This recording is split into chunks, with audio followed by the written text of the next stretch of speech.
अरे हिलने लगी।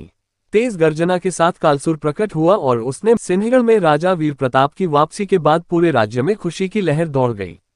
लेकिन राजा को एहसास हुआ कि सिंहगढ़ की प्राचीन तलवार केवल एक शक्ति का स्रोत नहीं बल्कि एक जिम्मेदारी भी थी। इसे संभालना जितना कठिन था उतना ही खतरनाक भी। एक दिन जब राजा अपने दरबार में न्याय कर रहे थे तभी एक अजनबी महल में आया। उसने अपना नाम अंधकार का दूत बताया और राजा से कहा, राजा वीर प्रताप, तुमने तलवार तो प्राप्त कर ली, लेकिन क्या तुम्हें पता है कि इसकी असली शक्ति क्या है? ये तलवार केवल राज्य की रक्षा के लिए नहीं बल्कि पूरे संसार को बचाने के लिए बनी है। राजा चौंक गए। उन्होंने दूत से पूछा कि इसका क्या अर्थ है। अंधकार का दूत बोला, सिंहगढ़ की तलवार केवल एक हथियार नहीं बल्कि एक जादुई शक्ति का स्रोत है। अगर यह गलत हाथों में चली गई तो ये पूरे संसार को नष्ट कर सकती है। राजा वीर प्रताप को यह सुनकर चिंता हुई। उन्होंने सोचा कि तलवार को सबसे सुरक्षित स्थान पर रखा जाए। लेकिन तभी दूत ने एक और चौंकाने वाली बात बताई, तुम्हारे मंत्री रघुनाथ की हार यही समाप्त नहीं हुई। वह जीवित है और अंधेरे की शक्तियों से मिलकर वापस आने वाला है। अगर उसे ये तलवार मिल गई तो वह पूरे राज्य को तबाह कर देगा। राजा वीर प्रताप ने तुरंत अपने सैनिकों को सतर्क कर दिया और तलवार को सुरक्षित स्थान पर रखने का आदेश दिया। रघुनाथ की वापसी। इसी बीच सिंहगढ़ के जंगलों में रघुनाथ एक गुप्त गुफा में छिपा हुआ था। उसे एक रहस्यमयी शक्ति प्राप्त हो गई थी। उसने अपनी हार स्वीकार नहीं की थी और अब वह और भी खतरनाक बन चुका था। उसने अंधेरे की ताकतों को बुलाने के लिए एक अनुष्ठान शुरू कर दिया। रघुनाथ ने काले जादू का इस्तेमाल किया और सिंहगढ़ पर हमला करने के लिए एक दैत्य को बुलाया।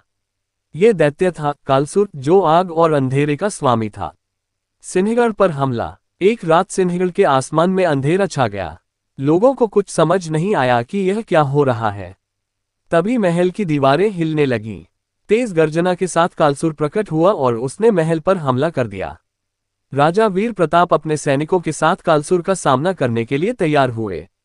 तलवार की शक्ति से उन्होंने कालसूर को रोकने की कोशिश की, लेकिन दैत्य बहुत शक्तिशाली था।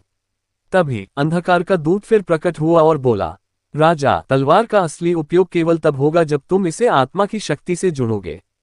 तलवार को सिर्फ बाहरी शक्ति से नहीं, अपने साहस और सच्चाई से चलाओ।